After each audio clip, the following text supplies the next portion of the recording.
കുറച്ചാണ്. ഇതിലേക്ക് വരുന്നതിന് മുന്നേ ഒരു മദ്രസയിൽ ജോലി ചെയ്ത് ജീവിതം നീക്കിക്കൊണ്ട് മുന്നോട്ട് പോയിരിക്കുന്ന സമയത്താണ് മകള് ഒരു മെൻസ്ട്രൽ വേദനയായിട്ട് കുറെ വർഷങ്ങളോട് പ്രയാസപ്പെട്ട ആ ഒരു വേദന മാറി എന്ന് പറഞ്ഞ് വീട്ടിൽ വരികയും മകളോട് ഇതിനെ കുറിച്ച് അന്വേഷിക്കുകയും ചെയ്തു. അന്വേഷിച്ചു. അപ്പോ ഫസ്റ്റ് തന്നെ ഞാൻ ചോദിച്ചു, മോളെ ഈ അസുഖം മാറിയ ഈ പ്രൊഡക്റ്റ് ഏത് കമ്പനിയുടേതാണ്? നമുക്ക് മോളെ പോലെ കുറെ ആളുകളുണ്ടാവില്ലേ ഈ മെൻസ്ട്രൽ വേദന, അവർക്കൊക്കെ ഈ പ്രൊഡക്റ്റ് കൊടുക്കാം, അതിനെന്താ ചെയ്യാം എന്ന് ചോദിച്ചു. അപ്പൊ പറഞ്ഞു അത് പീഡിയസിനോട് പറഞ്ഞാൽ മതി. അപ്പൊ പുതിയാപ്പിളിനോട് ₹20,000 വാങ്ങി. അപ്പൊ ഇത് പുതിയാപ്പിള ₹20,000 കടന്നു. അപ്പൊ ഞാനത് ലീഡർക്ക് കൊടുത്തിട്ട് പറഞ്ഞു, എന്റെ നാളെ മോളെ അസുഖം മാറിയ ഈ കമ്പനിയുടെ പ്രൊഡക്റ്റ് ₹50,000 സാധനം എന്റെ വീട്ടിൽ എത്തില്ലെന്നാണ്. ഞാൻ രാവിലെ മകൾക്ക് IFSR ചെയ്തു, ₹50,000 സാധനം വീട്ടിലെത്തിച്ചു. അങ്ങനെ അത് സ്റ്റാറ്റസ് വെച്ചു. ബ്രോഡ്കാസ്റ്റിലൂടെ ജനങ്ങൾ എന്റെ പ്രിയപ്പെട്ടവരോട് പറഞ്ഞു. ഞാൻ കൊടുത്തവർക്കൊക്കെ നല്ല റിസൾട്ട് കിട്ടി. കിട്ടിയപാടെ ഞാൻ അന്വേഷിച്ചത് ഒരു ഉസ്താദായതുകൊണ്ട് ഇതില് മറ്റുള്ളവരുടെ പണം പിടിച്ചു പറിച്ചിട്ടും കബളിപ്പിച്ചിട്ടും വഞ്ചിച്ചിട്ടും അവരോട് കളവ് പറഞ്ഞിട്ടും ലഭിക്കുന്ന വരുമാനം അത് ഇസ്ലാമികപരമായി ഒരിക്കലും ശരിയാണ്. മാത്രമല്ല വലിയ ഉസ്താദായതുകൊണ്ട് ജനങ്ങൾ ചോദിക്കുകയും ചെയ്യും. അങ്ങനെ ഞാൻ പിറ്റേന്ന് യൂട്യൂബില് രാവിലെ മുതൽ വൈകുന്നേരം വരെ യൂട്യൂബ് കയറി ഇറങ്ങി. ഇതിനെ സംബന്ധിച്ചിട്ട് എതിർക്കുന്ന എല്ലാ സ്ഥലന്മാരുടെയും വീഡിയോകൾ കേട്ടു, എഴുതി വെച്ചു. അവരുടെ പരാതികളും ആരോപണങ്ങളും എഴുതി വെച്ചു. ആ ആരോപണങ്ങളൊന്നും മൈലേജിലെല്ലാം വളരെ വ്യക്തമായി ഞാൻ മനസ്സിലാക്കി. കാരണം അവരൊക്കെ ആരോപിക്കുന്നത് മണിച്ചേരിനെ കുറിച്ചിട്ടാണ്. ഇത് മണിച്ചേരല്ല, ഇത് MLM ആണെന്നത് അവരാരോ ധരിപ്പിച്ച് മണിച്ചേരി MLM രണ്ട് അവർക്ക് വേർതിരിക്കാതെ ഒരു മണിച്ചേരിന്റെ എതിർപ്പുണ്ട്. അപ്പൊ അതിൽ പെട്ടതെല്ലാം നമ്മളെ മൈലിൽ നിന്ന് ബോധ്യപ്പെട്ടു. അങ്ങനെ ഞാൻ എന്റെ പ്രിയപ്പെട്ട ഉസ്താദന്മാരോടും മറ്റുള്ളവരോടും പറഞ്ഞു. അല്ല എന്റെ പ്രിയപ്പെട്ട ഒരു പത്താനും ഉസ്താദിന്റെ അറിയപ്പെട്ട ഒരു പണ്ഡിതൻ അദ്ദേഹത്തോട് ഈ വിഷയം ഞാൻ പറഞ്ഞു, ഇങ്ങനൊരു സംഭവമുണ്ട്, ഞാൻ ഏതായാലും ചേർന്നുണ്ട്, മകൾ അസുഖം വന്നിട്ടുണ്ട്. അപ്പൊ അതിനെ കുറിച്ചിട്ട് അദ്ദേഹം ഇതിനെ നേരത്തെ മണിച്ചേരിനെ എതിർക്കുന്ന ആളാണ്. അപ്പോ അദ്ദേഹത്തോട് പറഞ്ഞു, ഈ പ്ലാനുകളൊന്നും പഠിക്കണം, ഞാൻ ഏതായാലും ചേർന്നുണ്ട്, പഠിച്ചിടത്തോളം എനിക്ക് കുഴപ്പമില്ലാന്ന് മനസ്സിലായി. അപ്പൊ അതുകൊണ്ട് ഉസ്താദ് പഠിച്ചിട്ട് എനിക്ക് വേറെ തരണം പറഞ്ഞു. ഒരു മാസം അദ്ദേഹം ഇതിനെ കുറിച്ച് ആഴത്തിൽ പഠനം നടത്തി. അപ്പൊ എന്നോട് പറഞ്ഞു, ഉസ്താദ് നിങ്ങൾ എത്തിപ്പെട്ടത് യഥാർത്ഥ ബിസിനസ്സിലാണ്, ഏതാണ്ട് എന്ന് പറഞ്ഞു. മുമ്പ് അയക്കരുത്, ZTC ലീഡറാണ്. സാധാരണക്കാരായ ഇതിലുണ്ട്. ഇതില് പിന്നെ അറിയാതെ ചിന്തിക്കാതെ മണിച്ചേരിനെ എതിർക്കുന്ന സമയത്തും നമ്മളെ ഇതിനെ മൈലേജിനെ എതിർക്കുന്ന കുറെ വിവരമില്ലാത്ത ആളുകൾ അവരോട് തർക്കിക്കാൻ പോകുന്ന സമയത്ത് തർക്കിക്കാൻ പോവാതെ അവർക്കൊരു കാര്യത്തിൽ തിരിച്ചറിഞ്ഞ് അവരെ മനസ്സിലാക്കിയിട്ട് നമ്മളൊപ്പം വരും. ഞാൻ ഏതായാലും 3 വർഷം മുന്നേ ഇതിലേക്ക് വന്നു. ₹7,000 ശമ്പളം എടുത്തിരുന്ന് മദ്രസയിൽ നിന്ന് ഒഴിവായി 3,500 ആക്കി ചുരുക്കി. ആ കൊറോണ വന്ന സമയത്ത് ഇന്ന് കഴിഞ്ഞ ആഴ്ച ഒരു കിയ കാരൻസ് 18 ലക്ഷത്തിന്റെ ഒരു കാർ ഇന്നലെ ആ കാർ എടുത്തു. കാർപോർട്സിന്റെ ഉള്ളിൽ ഇഞ്ച മാത്രമേ ഉള്ളൂ. അതായത് അതിന്റെ രണ്ട് ബാക്കി വന്നു ചെറിയ കാർപോർട്ടാണ്. എന്നിട്ട് കാർപ്പായി കെട്ടിട്ടാണ് ചെയ്യുന്നത്. ആ കാറിന് ഇപ്പം കാർപോർട്സൊക്കെ ഉണ്ടാക്കണം. ഏതായാലും കുറെ പണികളൊക്കെ എടുത്തു. സന്തോഷത്തോടു കൂടി ജയിക്കുന്നുണ്ട്. ഇപ്പൊ 1 വർഷത്തോളമായി പെർഫോമൻസ് ബോണസ് സ്ഥിരമായിട്ട് നേരായിട്ടുണ്ടാവും. ഇതുവരെ പെർഫോമൻസ് ബോണസ് സ്ഥിരമായിട്ട് കിട്ടിക്കൊണ്ടിരിക്കുക. NTC ബോണസ് പോലെ പെർഫോമൻസ് ബോണസ് പോലെ ഒരു ₹24,000 ₹25,000 കമ്പനിയിൽ നിന്ന് മാസത്തിൽ വെറുതെ കമ്പനി കൊണ്ടിരിക്കുകയാണ്. അപ്പൊ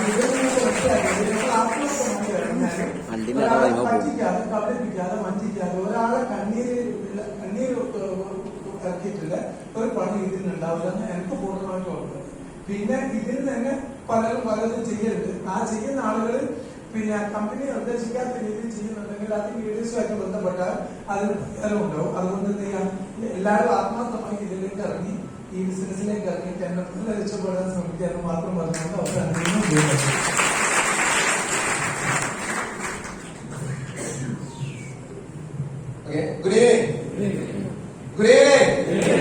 മലപ്പുറത്തിന്റെ ഗുഡ് ഈവനിംഗ് അല്ലല്ലോ. Okay, thank you. എന്റെ പേര് നിഷാന്ത് എന്നാണ്. എന്റെ സ്വദേശം മഞ്ചേരിയാണ്. അപ്പൊ ഈ ഒരു മേഖലയെ ബന്ധപ്പെട്ട് 6 വർഷമായിട്ട് വളരെ സീരിയസ് ആയിട്ട് പ്രവർത്തിക്കുന്നു. ഈ ഒരു മേഖലയിലേക്ക് വരുന്നതിന് മുമ്പ് എനിക്ക് വിദ്യാഭ്യാസ സ്ഥാപനങ്ങളായിരുന്നു, എൻട്രൻസ് കോച്ചിങ് സെന്ററുകളായിരുന്നു, മഞ്ചേരി, മലപ്പുറം, കോഴിക്കോടൊക്കെ വലിയ സ്ഥാപനങ്ങൾ ഉണ്ടായിരുന്നു. എന്റെ സ്ഥാപനം പഠിച്ച കുറെ കുട്ടികളൊന്നും ഡോക്ടേഴ്സ്, എഞ്ചിനീയേഴ്സ് പല ലൈനിൽ പ്രവർത്തിക്കുന്നുണ്ട്. ഞാനിപ്പോ മഞ്ചേരി മെഡിക്കൽ കോളേജിൽ എന്റെ ഒരു സ്റ്റുഡന്റിനെ കണ്ടു. ഒരു സ്റ്റുഡന്റ് അവിടെ MBBS പഠിക്കുകയാണ്.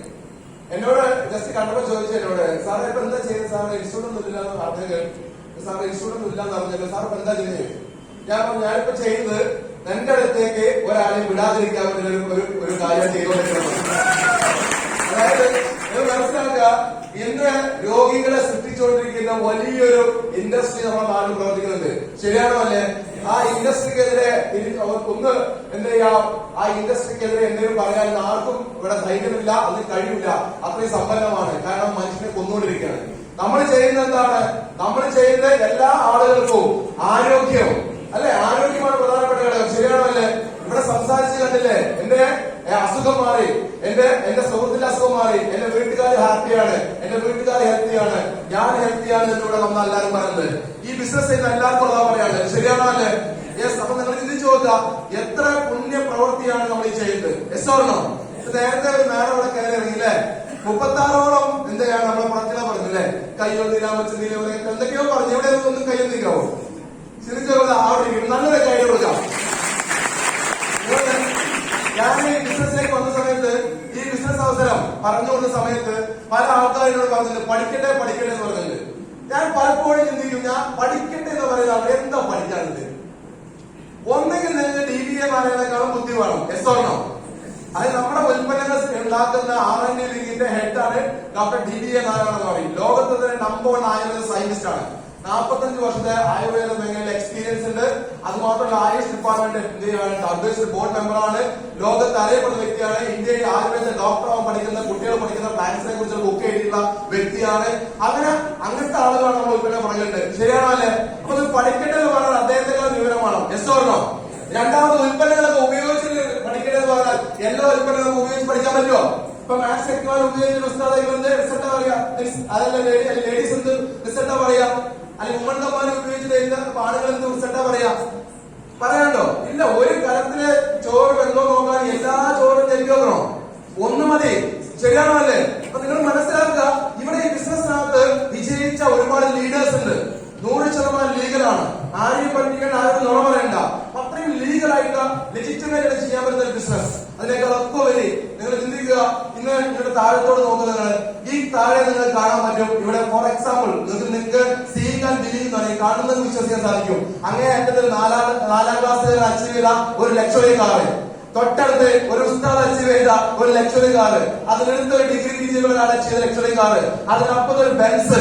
ഇങ്ങനെ സമൂഹത്തിലെ ഏത് കാറ്റഗറി ആളുകൾക്കും പോലെ ജീവിക്കാൻ പറ്റുന്ന ഇന്ത്യയിലെ വലിയൊരു ഇൻഡസ്ട്രി ഉണ്ടെങ്കിൽ അത് ഈ ബിസിനസ് മാത്രമേ, ഡയറക്ട് സെക്ടറിൽ ബിസിനസ് മാത്രമേ ഉള്ളൂ. അതൊന്നും തിരിച്ചറിയുക. പക്ഷെ നമ്മുടെ നാട്ടിലൊരു സമ്പ്രദായം ഉണ്ട്, നന്നായിട്ട് പഠിക്കുക, നന്നായിട്ട് എവിടെയെങ്കിലും ജോലിക്ക് പോകും. Yes or no? ഇത് മാത്രമേ നമ്മുടെ നാട്ടിലുള്ളൂ അല്ലെ? ഇപ്പോഴും എന്റെ അമ്മയോട് പറയും, നിശാന്തേ നീ കടക്ക വീട്ടിലെ, ഞാൻ ഈ ബിസിനസ്സിലേക്ക് വരുന്നത് 19 ലക്ഷം കടയിൽ എനിക്ക് ഈ ബിസിനസ്സിലേക്ക് വരുന്ന മുമ്പ് ഈ 6 വർഷം കൊണ്ട് ആ കടം വീട്ടി ഈ ബിസിനസ്സിനകത്തോട് എന്ത് ചെയ്യാം, 1 ലക്ഷം 2 ലക്ഷം കാറ് വാങ്ങി.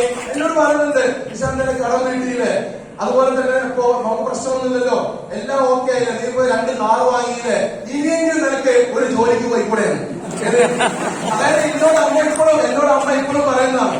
അപ്പൊ നിങ്ങൾ ചിന്തിച്ചു നോക്കാം, നമ്മുടെ നാട്ടിലെ ഒരു കൺസെപ്റ്റ് എന്താ? ജോലി ജോലി ജോലി അല്ലെ? ജോലിക്കാരൻ ഒരിക്കലും ജീവിതം രക്ഷപ്പെടില്ല. ഓക്സിജൻ മാസ്ക് വെച്ചമാനെ ജീവിക്കുക. ഒരു കല്യാണം, ഒരു മരണം, 2 പാക്കറ്റ് പാലോ അധികം വാങ്ങിയാൽ അയാൾക്ക് പിന്നെ ആ മാസം പോയി. യെസ് ആണോ?